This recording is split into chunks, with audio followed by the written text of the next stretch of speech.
Here in the French Alps, I follow a group of scientists to explore the archaeological remains left by the first farmers of almost 4,000 years ago.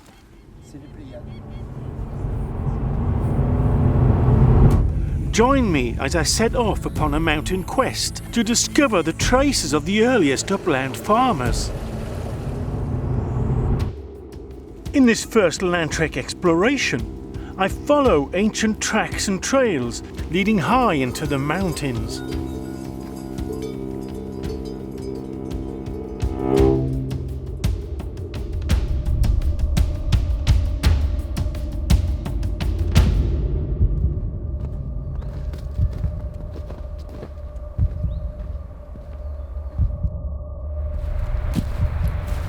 And as I travel into remote and wild places, I shall voyage through time, heading further into the distant past of rural mountain folk that once lived and worked on these lands.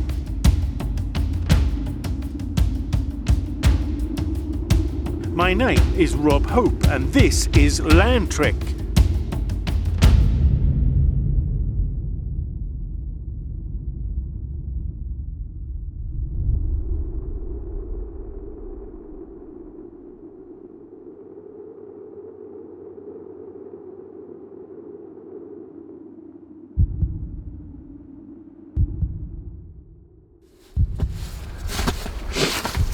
This granite building here is a remote mountain bothy, similar in style and tradition to what we find in Scotland.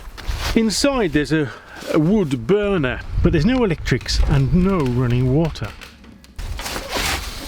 Luckily, however, this building remains open to all upland travellers.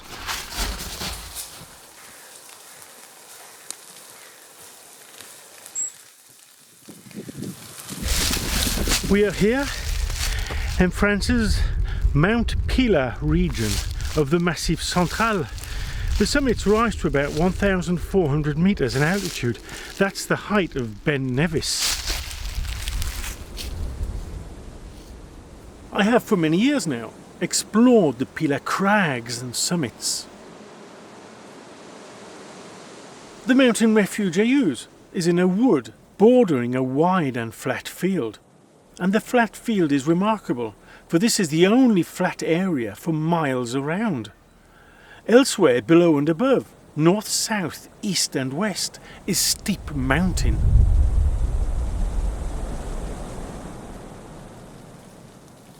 I come to the Pilat mountain to trace the dry stone wall systems, and these impressive dry stones have absolutely no historical mention. Who built them and when remains a mystery and a puzzle to solve. Spreading over hundreds of miles, the wall systems represent a forgotten and unknown chapter of these rural lands. Today, this piece of mountain is worked by just one single farmer, and wild nature has now returned to this once busy terrain.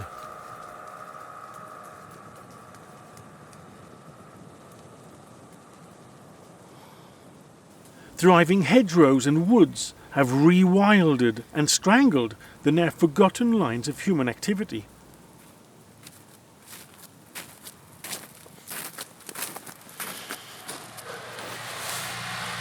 So I come to these Pilat uplands to explore and to be inside nature.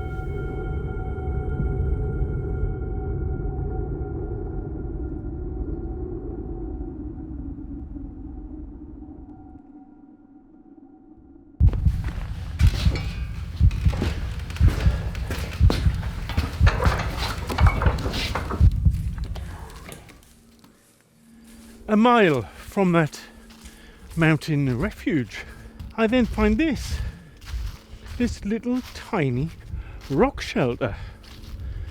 Now, who on earth built this? When? And indeed why?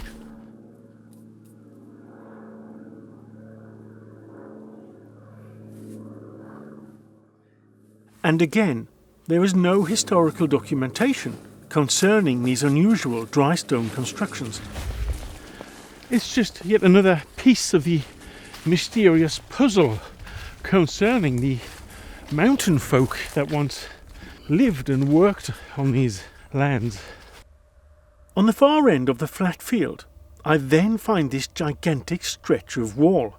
Astonishingly, it is 15 feet thick and over 6 feet in height.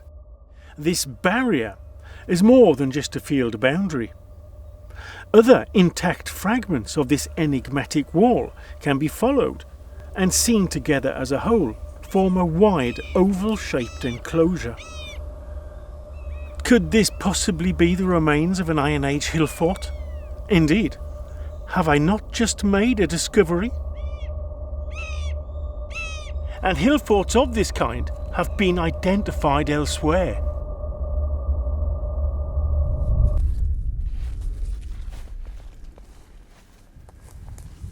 The Cosméjean is a remote upland plateau on the southern end of the Massif Central.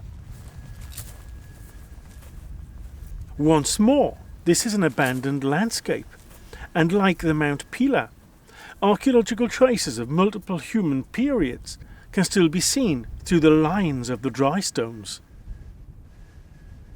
Near the summit at 1,100 metres, a 12th century chapel, which has remarkably survived the terrible forest fire here of almost 20 years gone. That fire consumed ancient pines and revealed a long-lost Iron Age hill fort. As from 3,000 or 4,000 years ago, specific mountaintops were selected as living areas for small bands and communities, selected for defensive reasons, at a time perhaps when friction and territorial competition was tense. These peoples were the first mountain farmers, and amongst the first artisans of the Drystones.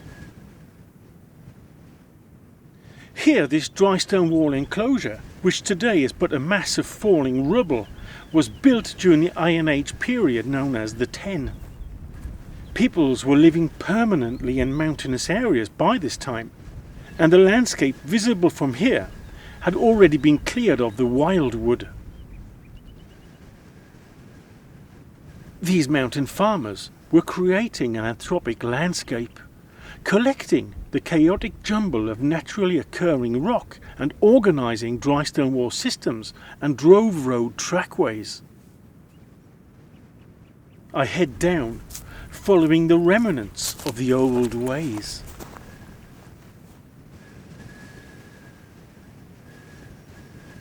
Perhaps hard to see from here, but this is a very highland flat plateau. The quasi non-presence of modernity leaves this astonishing landscape archaeologically intact, and a haven where wildness has always been.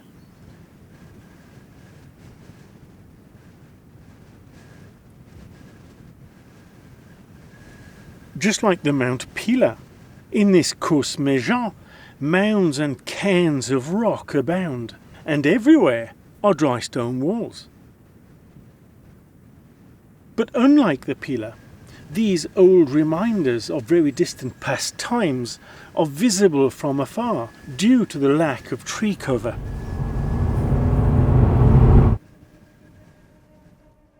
The next day, within the shadow of the 3,000-year-old hill fort, I walk a fossil pathway guided by drystone.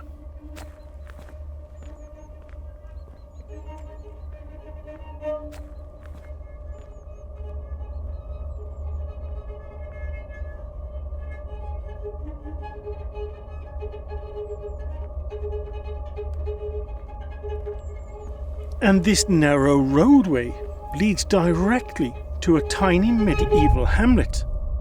And the stonework of that medieval hamlet has been partially constructed using red Roman tiles and brick. So this old road is probably not of medieval age, but I guess of a Roman age of 2,000 years old. However, looking to the opposite direction of the hamlet, we're in direct line to the hill fort. Is it not unthinkable to see this track as being an Iron Age pathway?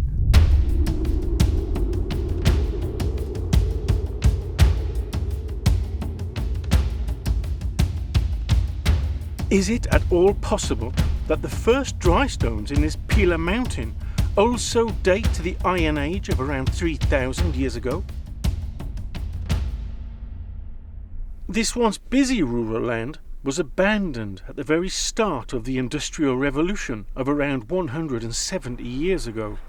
Spruce forests were then planted upon what was then an open and visible landscape, similar to today's Course Méjean.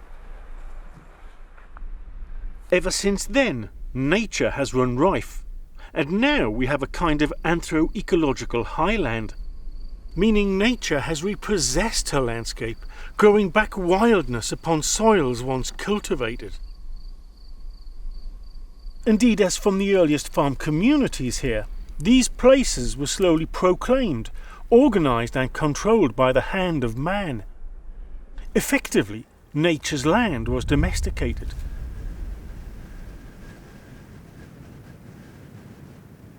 Here I head upwards and into an endless forest, following an antique shepherd's trail. Luminous moss thrive upon slumbering granite, so I name this trail the Greenway. Greenway rapidly becomes a holloway, major routes carrying vagabonds, market folk and farmers to and fro. The millions of rocks collected for these dry stone lines were easily gathered from this mountainous terrain. And many areas of the Pila even have naturally occurring open-air quarries, such as this huge scree. These giant boulders were ripped from high crags during the optimum freeze of the last Quaternary Ice Age 20,000 years ago. And they remain to this day unmoved, a silent testament to the sheer force of nature.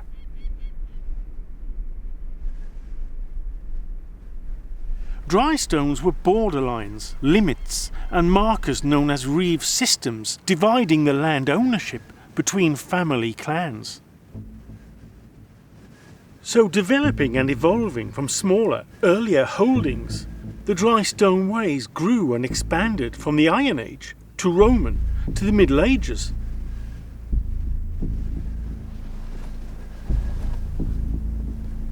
And all the while, the timeless entity of mountain saw the farming hand tend to the stones.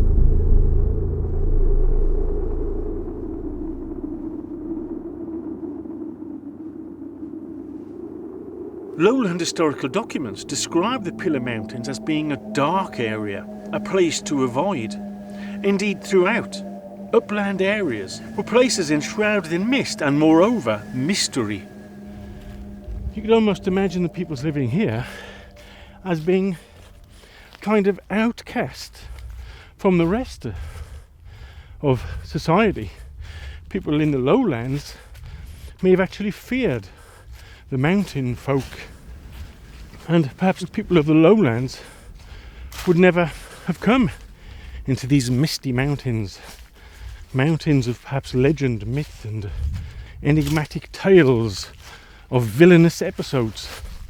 So perhaps there was a kind of detachment between the lowland rich farming communities and the poor folk on the rocky slopes of the Pila Mountains.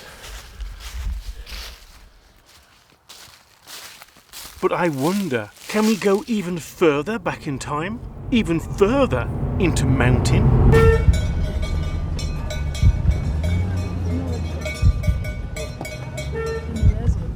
I came to the Mercantor Mountains of the Alps with a small group of researchers led by the prolific archaeologist Professor Henry de Lumley.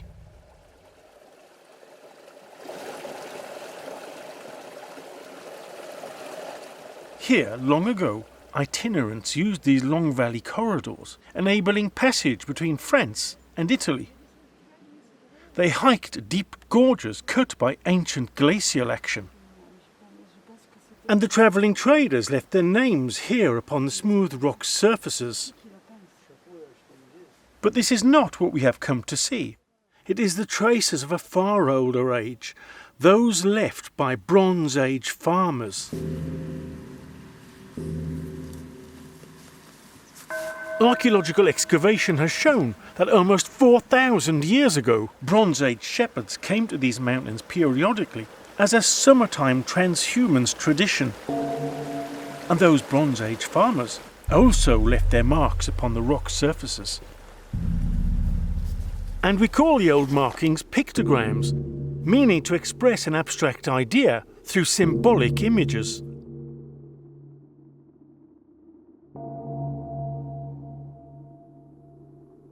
And these abstract engravings seemingly portray a mythological belief system, perhaps requesting to the gods a successful and fertile year for the early farming groups coming here. Donc il y a une organisation voulue sur cette grande dalle qui comprend 1350 gravures. Elle toute seule. Is this here, for instance, a representation of the sun shining upon a dry stone walled field system? And these the horned cattle that once worked the land? And do these small dots not represent the falling rain? Il y a différents types de points. Professor Henry de Lumley has been investigating the ideograms in these mountains as a regular summertime expedition ever since 1967. Thus far, several tens of thousands of representations have been identified, including numerous hefty Bronze Age daggers. Le langage symbolique inscrit sur les roches gravées ont pour but de transmettre des mythes cosmogoniques, d'évoquer les préoccupations économiques, c'est-à-dire le besoin de la pluie, et elles sont des rites propitiatoires pour parler avec les dieux, afin d'invoquer les dieux du ciel pour qu'ils inondent les pâturages, pour qu'ils inondent les terres cultivées.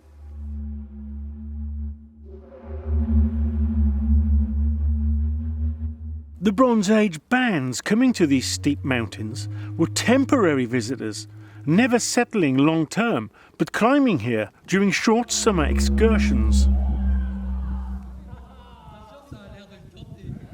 According to these specialist researchers, the small groups were travelling to these places to enact ritual ceremonies. To the Bronze Agers, the uphill climb was a voyage into the sky, into the land of the gods. This was their stairway to encounter mythological forces, the supernatural beings dwelling near the tops. Great courage was needed to climb the dangerous shadowed places in the sky. Indeed, audacious were these first mountain pastoralists.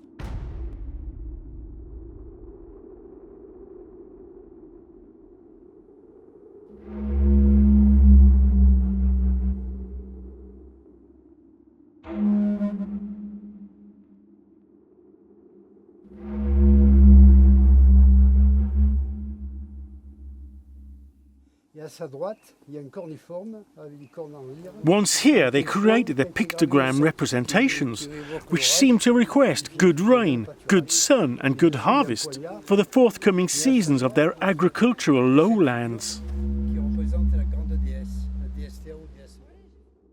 So to this sacred land the travellers came, bringing without doubt their small herds and flocks to this, a rich summerland pasture. Le paysage, c'est notre refuge, oui. Refuge dit des savants. That night we sought mountain refuge in an alpine bothy and were joined by a young shepherdess, bringing her flock also for the summerland pasture, just like those first farmers of almost 4,000 years gone.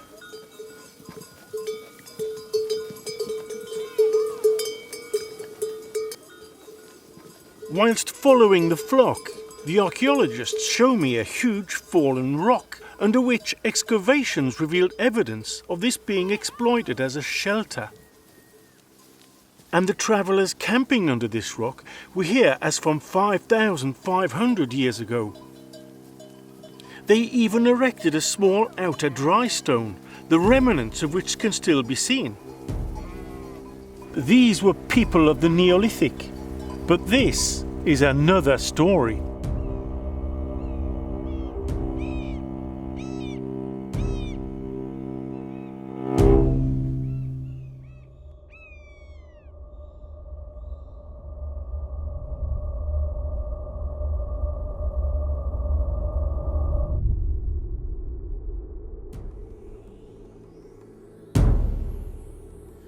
Next time, we travel to the windswept hills of Dartmoor, and then to the Italian Alps, where Neolithic tribes climbed the Mount Viso to collect green rock.